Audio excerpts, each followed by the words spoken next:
नमस्कार साथियों, आज यह वीडियो भौतिक विज्ञान का अंतिम वीडियो है दोस्तों।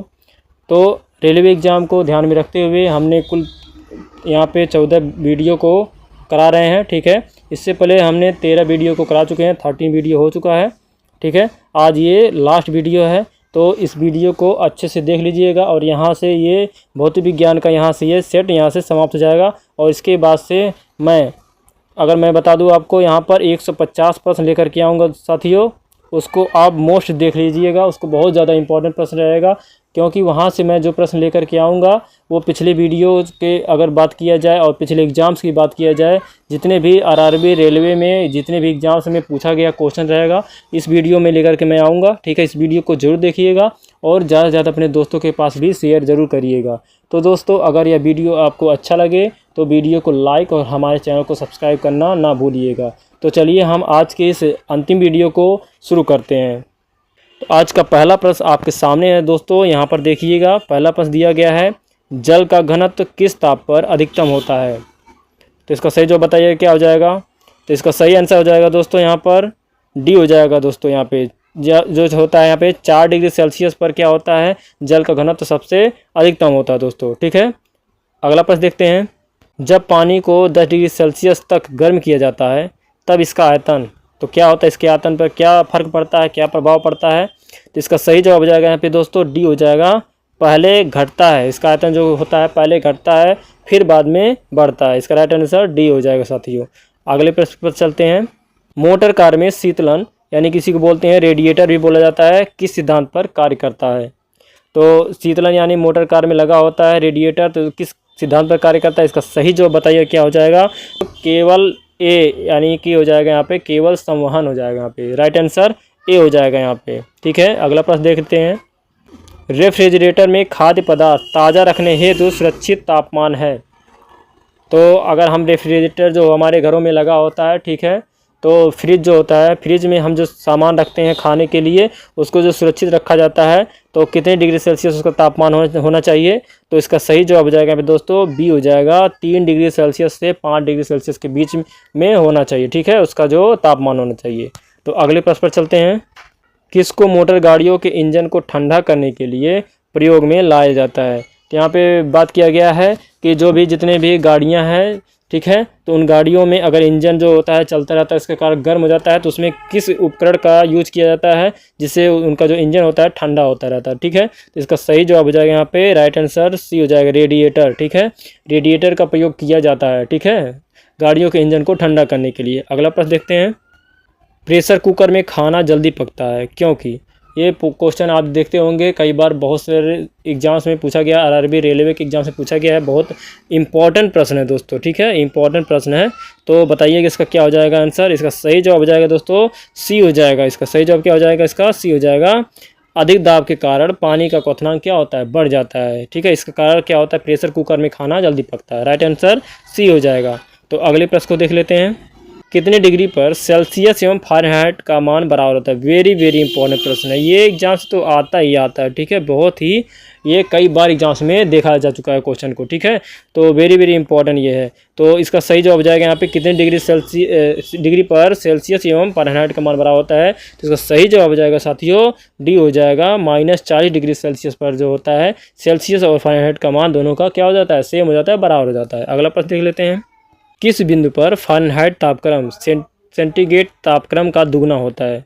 तो बताइएगा यहाँ पे कौन सा ऐसा तापक्रम है जिस पर जो होता है फ़ारेनहाइट तापक्रम सेंटीग्रेड तापक्रम का क्या होता है, दुगना हो जाता है। ये क्या हो जाता है, 2x हो जाता है। ठीक है, दुगना हो जाता है। तो इसका सही जवाब हो जाएगा यहाँ पे डी हो जाएगा दोस्तों। यहाँ पे 160 डिग्री सेल्सियस पर क्या हो जाएगा, फ़ारेनहाइट का तापक्रम सेंटीग्रेड तापक्रम का दुगना हो जाएगा। ठीक है, अगला प्रश्न देखते हैं।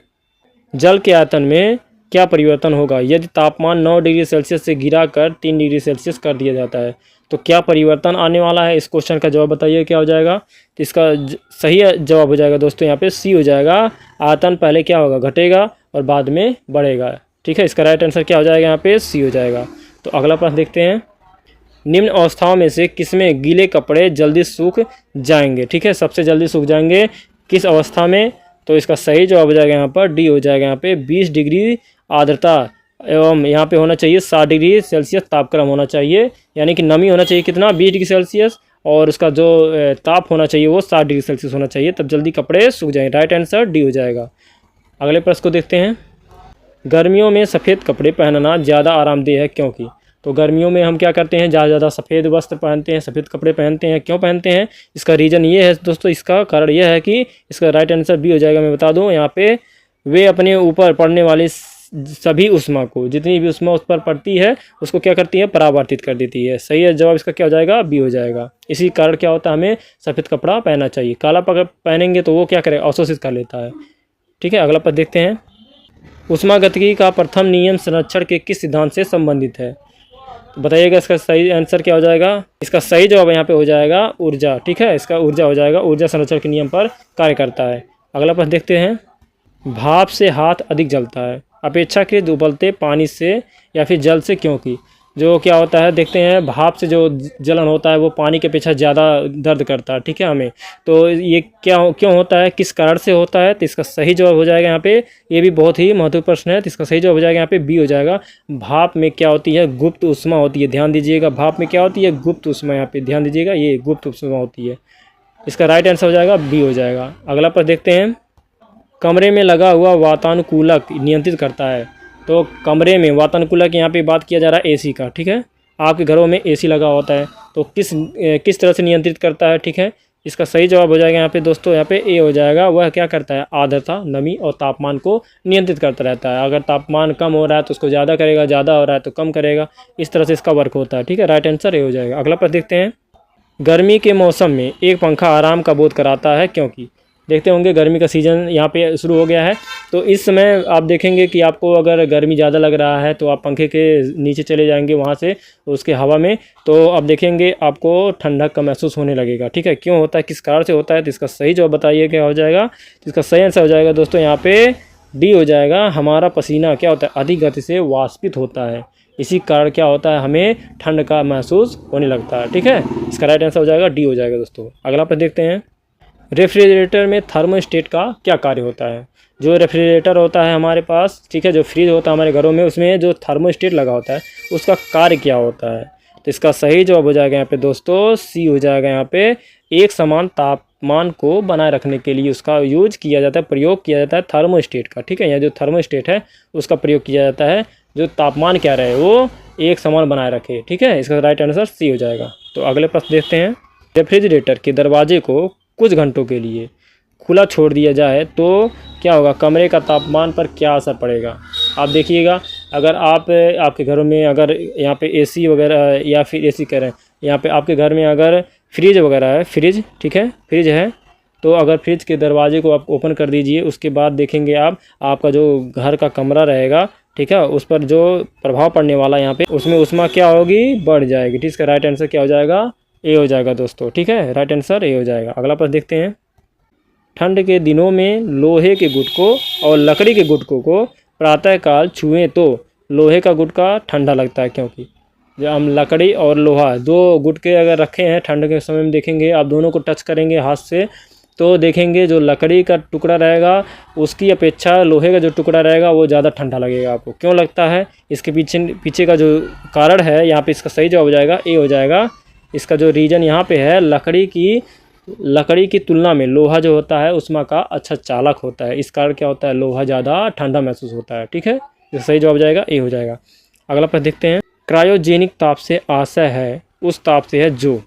क्या होता है क्रायोजेनिक ताप, तो इसका सही जवाब हो जाएगा यहाँ पे दोस्तों, बहुत महत्वपूर्ण प्रश्न है, ये आ सकता है क्वेश्चन में आपके, तो एग्जाम में आ सकता है। तो इसका सही जवाब जाएगा सी हो जाएगा। -150 डिग्री सेल्सियस से कम अगर कोई तापमान है तो उसी को क्या बोला जाता है, इसको क्रायोजेनिक ताप। ठीक है, इसको बोलते हैं क्या, क्रायोजेनिक ताप। ठीक है, राइट आंसर सी हो जाएगा। अगला प्रश्न देखते हैं। एक लोहे के गेंद को गर्म किया जाए तो सर्वाधिक प्रतिशत वृद्धि होगी उसके, तो किस चीज़ में वृद्धि उसकी सर्वाधिक होगी। ठीक है, तो इसका सही जवाब जाएगा दोस्तों सी हो जाएगा। उसके आयतन में क्या होगा, सर्वाधिक वृद्धि होगा। इसका राइट आंसर क्या हो जाएगा, सी हो जाएगा दोस्तों। तो अगला प्रश्न देख लेते हैं। जब बर्फ़ पिघलता है तब क्या होता है उसके बाद, तो उसका आयतन क्या होता है, आयतन घटता है दोस्तों। जब बर्फ़ का टुकड़ा पिघलेगा तो उसका आयतन क्या होगा, कम होने लगता है। राइट आंसर ए हो जाएगा। अगला प्रश्न देखते हैं और इस वीडियो का अंतिम प्रश्न होगा। संवहन द्वारा ऊष्मा का स्थानांतरण हो सकता है। तो इसका सही जवाब बताइए क्या हो जाएगा। तो किस कार्य से ऊष्मा जो होगी हमारी स्थानांतरित करेगी, एक जगह से दूसरी जगह पर जाएगा ऊष्मा, ठीक है। तो किस कार्य से, तो इसका सही जवाब यहाँ पे हो जाएगा सी हो जाएगा दोस्तों। गैस एवं द्रवों में क्या होती है, ऊष्मा स्थानांतरण होता है, ठीक है, संवहन द्वारा। इसका राइट आंसर क्या हो जाएगा, सी हो जाएगा दोस्तों।